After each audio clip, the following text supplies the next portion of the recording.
I hope this video finds you well as I welcome you to another Stompy 51 miniature adventure, this time delving into my pretty substantial metal Oldhammer dwarf collection from various manufacturers.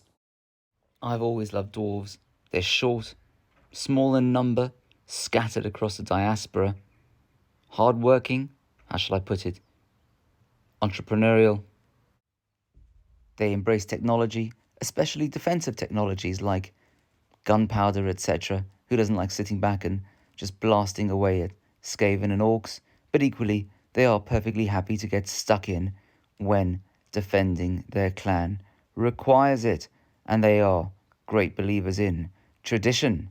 They view the outside world with deep suspicion, maybe too much suspicion, but just because you're paranoid doesn't mean they're not out to get you. And they love getting together and celebrating lots of festivals, drinking, eating, and being merry with their friends and family. So what's not to like? So in terms of clickbait, I suppose you'll have to judge for yourself, but this must be more dwarfs than many people have seen, if not more dwarfs than necessarily everyone has seen.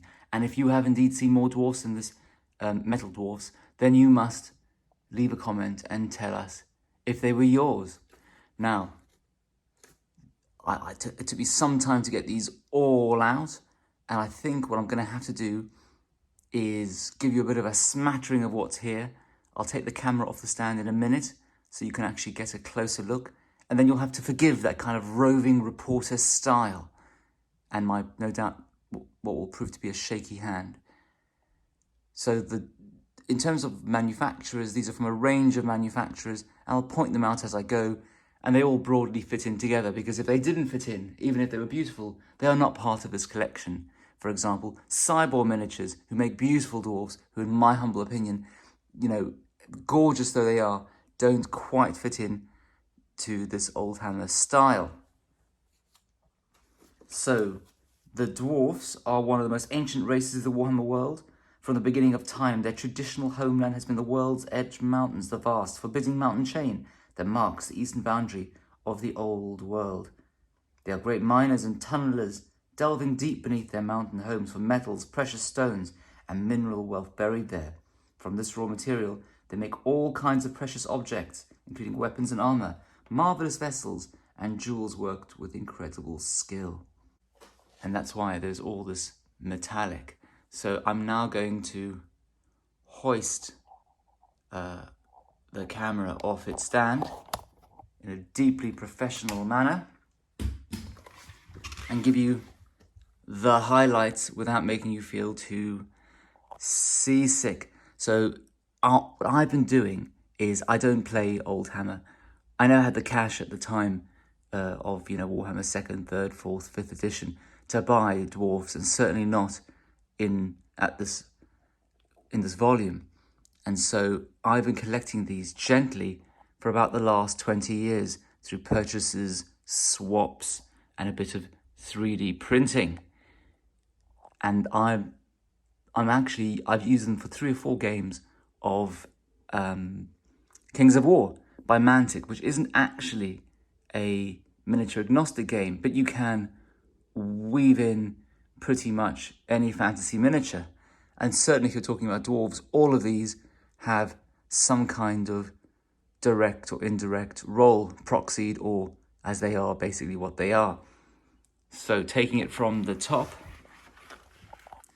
over here in the left-hand corner, I've assembled some artillery and some characters. So this fellow from Avatar's Kings of War, my Metal Lord, that's a great Terry Pratchett-looking wizard, albeit as a dwarf. And he's from Casting Room Miniatures, which are basically the Wargames Foundry lot. You'll be familiar with these 2 flame cannon. And you can see their crew kind of buried amongst there. And these 2 little fellows over here, I'm sure, were the original crew to the original organ gun. That's not the original organ gun, but it's still pretty good. These 2 over here they're not the metal Heartbreaker miniatures, they're the impact miniatures, spin cast resin renditions of those. This fellow is a Lead Adventure Forum, or Lead Adventure Miniature, Igor Karpov sculpt, who isn't actually supposed to be Cannon Crew, but I thought it would be mightily funny with my deeply puerile sense of humour to have him as one of the crewmen for that, because it has just driven him absolutely deaf. What? But nothing wrong with a bit of childish behaviour here and there. I'm sure I do have more characters in the garage, but I can't be bothered to find them. Now what I've been doing is, in Kings of War, you can have little base inserts just to kind of bulk up numbers. And so what I might do with these character dwarves, because they are very big on their little 25mm, 20mm wide bases, and so if there's a fellow with a banner, I might just stick it onto like a 40mm base or even a 60x40. And then what's this? This is Northumbrian miniatures, and I think these might be called gnomes, but they look pretty dwarfy to me. And he looks like a very characterful Vercingetorix, Gaulish looking dwarf, or maybe one of the Eastern European Viking dwarfs. I suppose that's the point, you can mix and match all of this. And so he also, I think, will go onto a little diorama base with someone with a banner into a larger unit of clan dwarfsmen. Moving on to people who can shoot with blunderbusses, you'll recognise obviously all of the Games Workshop Thunderers, but there are also these White Knight miniatures, which I think are now made by the Assault Group, sculpted by John Pickford. I'm very bad with names. And then in terms of leadership, he's a Black Tree Design miniature, as are a few of the Thunderers themselves. There's one, there's another one, and there's a couple more sprinkled through. And what I might do is do a kind of better breakdown video of all of these. This is just literally a fly past with my dodgy wrists, and Bob Ollie clearly sculpted him and him, these kind of gentlemen of old Castile looking dwarves, but I think they've got armour of roughly the same actual period. And does he look like Rick Priestley or not? Looks very much like Rick Priestley to me. And as you can see, there's been a bit of snipping of additional bits onto these old metal dwarf frames. If I could find a cool plastic bit, I just shoved it on. So I don't know if that's Bob Ollie's own little company that seems to have gone for a while and then just stopped. But they are gorgeous.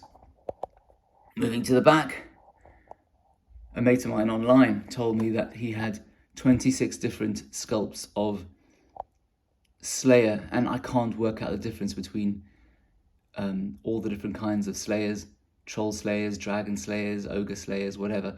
But I don't think, I might have 26 of these or something like that, but I don't think they're all different. Some are the very old school ones, some are, I suppose, the 2000s ones or the late 90s ones, and then there's a few casting room miniatures thrown in, which to my mind look entirely in keeping. And then I had this ingenious idea in my mind's eye of this Duncan Shadow 3D sculpt of a giant shoved in the middle, which means I could basically split these into 2 units of 20 with him in the middle. But the thing is, he didn't quite fit on the 60x60 base, and so I just shoved that at the back, which totally throws out the unit, albeit it works as long as you never get charged in the rear. And I suppose if you are being charged in the rear in Kings of War, or indeed in any game, you're already stuffed, because it's going to be times 3 attacks for your opponent. And again, this is some kind of hero slayer, and that's a Wargames Foundry Viking who looks very much like Felix, although I do have Felix in the garage, but just not Gotrek. Anyway, I'm working on that one. In terms of fun little dioramas you can plonk in the middle of your massed units of clansmen, the same guy who does Burrows and Badgers also once did a little Kickstarter called Clan McFiggin of a bunch of clearly Scottish themed little dwarves, and they were gorgeous, albeit they were all involved in the distillation business, the distillery business, and all just seemed to be drinking and or drunk. And so I've made a little diorama with, I think, this old Games Workshop drunken dwarf. This one is a couple of dwarves who couldn't resist doing a bit of a deal in the middle of battle for these very rich axe heads, and they are led adventure miniatures. We won't have time to go into each of these, but basically all of these, of which I don't know, I haven't counted, but there must be something like 50, 60, I don't know. These are all basically used as clansmen, and they are a mixture of the beautifully sculpted led adventure miniatures by Igor Karpov, a Russian dude, and they all look like they're straight out of a Sutton Hoo armory. But the thing is, they are quite fiddly to paint, I reckon, so they might not be the first to be painted. I say fiddly in a rude way, but they are gorgeous, and they're not that fiddly. Then you've got loads of casting room miniatures, which are simpler, like him and him. Then you've got some Black Tree Design miniatures, who are slightly more late medieval. You've got a whole load of Kev Adams dwarves. And I always think of Kev Adams as kind of the Goblin Master, as we all do, but he sculpted a lot of dwarves. And some of them are absolutely gorgeous. Some of them look like something a bit sort of squishy-faced from a Terry Pratchett illustrated front cover in the 80s. And no doubt there's a bit of a correlation there. But there's another, I mean, he's gorgeous and he's one of them. And then there are some slightly bigger ones who are also Kev Adams, but they're basically the Heartbreaker miniatures, spin cast resin from Impact Miniatures. Yeah, that's one of those as well. And then the casting room ones are really quite gorgeous, and they're all quite big and fat. And sometimes, as I mentioned, I just put them on bases if they were going to be like a leader with a banner, just to kind of make them all merging together. But I had a bit of an accident, and I might sort that out by stripping some of them. In that I took some Army Painter chainmail spray once, which I had for a few months, and I just sprayed my dwarves, and it came out very, very thick, and I kept on going, and I think I ruined a good number of them. So I'm going to have to strip some of these, which is a real pain in the neck. There's a Clan McFiggin, Oathsworn, Drunken Dwarf. And then we move on to these. Are they Longbeards? Games Workshop Longbeards with some more recent shields that I stuck on. And would he be Thorgrim on the Throne of Power, which I have in the garage somewhere?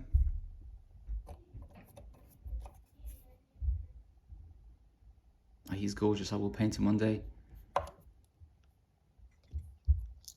And I haven't got an obvious role for these. I can't remember what they're called, but in Kings of War you do have slightly more heavily armoured dwarves, dwarven clansmen, effectively, like higher end clansmen, and I might use them in a small unit of 10. I just need to recruit a few more. So he's a Black Scorpion miniature, but you know, I thought if I stick the same shield on, his armour looks like it's from roughly the same kind of contemporaneous period, and it all works just fine. That's another diorama of a dwarf who's stolen some kind of dragon egg, but now it's about to fall over. You've got your gyrocopter, your flying little dwarf helicopter.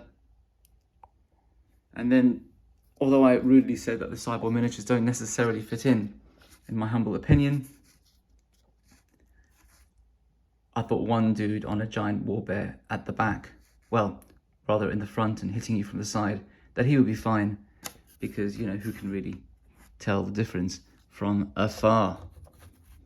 And let's bring out quickly this little dwarven fire priestess, led adventure forum. And then, I'm not sure I'm going to use these three for. I've got another drunken dwarf, Games Workshop. Oh, that's what they were called, Ratnik miniatures, because I think, well no, they're led adventure forum, but the guy Igor Karpov goes by the moniker Ratnik, if that's the right word. So I'll have to find some kind of diorama for him. And he's a Clan McFiggin, Scottish-themed distillery dwarf. But I've got enough musicians splattered across these. And then maybe I'll do a nice slow pan over the dwarf clansmen, because I did swish past those a bit too much. Now my objective is to try and spend the next year breaking into these, because I've never painted a single one, which is slightly disgraceful.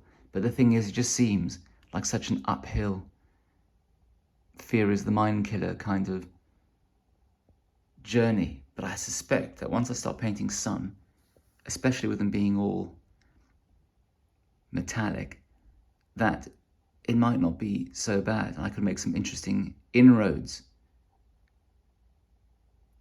The other issue is that in each system, they tend to just sort of sit there and shoot and then rush in with their little short legs for a bit of heavier warrior heavy-handedness towards the end of the battle.